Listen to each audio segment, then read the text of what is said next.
Today we will be talking about the effects of social media on kids. Is it making kids grow up faster or slower than previous generations? Alright, but before we get into the content, kind of do me a favor and subscribe to my channel so you don't miss out on future videos that I post here, and it honestly helps my channel a whole lot. Appreciate you and thank you so much. Let's get right into the content.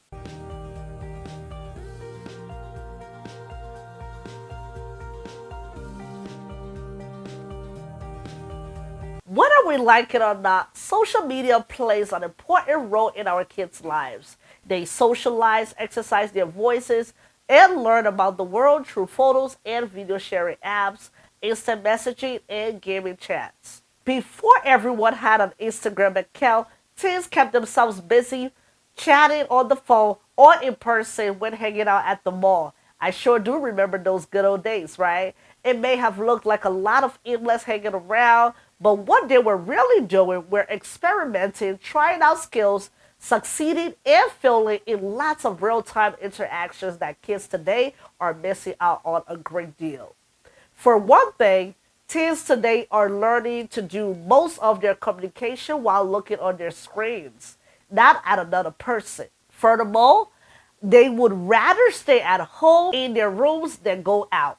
With the rise of social media, being a kid today is tougher than any parent could ever imagine, and the landscape of social media is ever changing. Now, would you say it's getting worse or getting better? Now, that answer may be relative to each and every individual, but I would like to hear your feedback in the comment section as it relates to that. Social media use have increased during the pandemic for many young people. In many cases, it became the primary source of social connection for kids who were otherwise unable to socialize with their friends. And that's a lot of kids, actually, right? On the bright side, social media can have multiple benefits for young people, all of which can be empowering, entertaining, and social. Let's look at some of the benefits.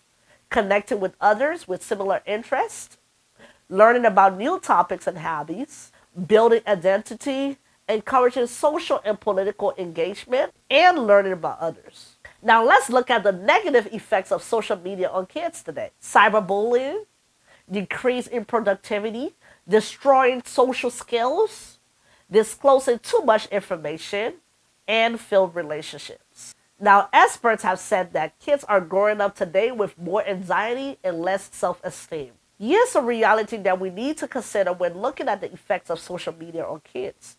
Social media can become addictive for parents. What more about kids who still need guidance when it comes to making better choices that affect their lives? The problem is their developing brains have become vulnerable to so much time online, which causes them to have difficulty self-regulating their screen time.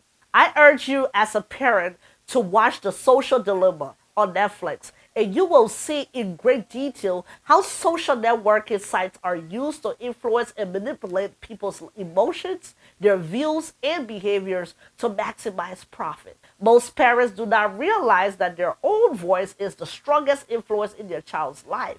So a lot of times they leave their kids to their own devices. Kids are left to make their own decisions and navigating the social world. By starting simple conversation with your kids around social media, you may find they're already thinking about it.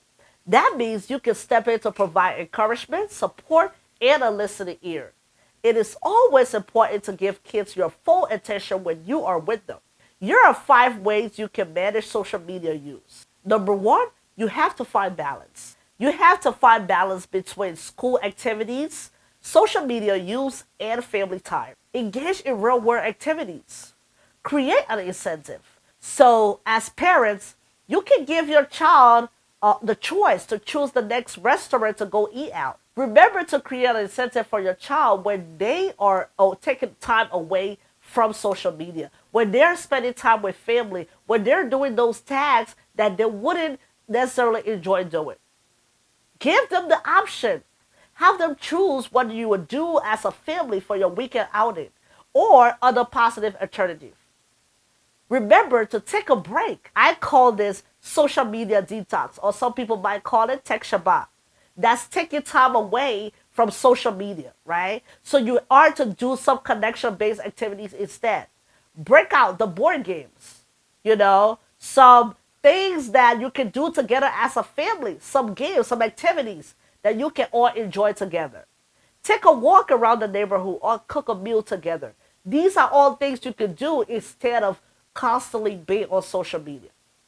At the end of the day, parents need to create a healthy atmosphere at home where kids are encouraged to share everything they want to share.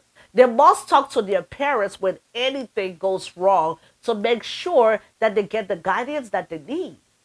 But this can only be possible when parents don't criticize their kids or become judgmental. You are to remind your kids that whatever you do, you are doing it to make them safe. That's all I have for you here today. I pray and hope that this video can be encouraging to parents and help you along this journey of raising healthy and productive adults. We have to make sure we are helping our children navigate social media in a safe and productive way. All right? Thank you so much for your time here today. Like I always say, I love to learn and grow with you. So please leave your comments in the comment section. I would love to hear your feedback on this topic, and let's learn and grow together.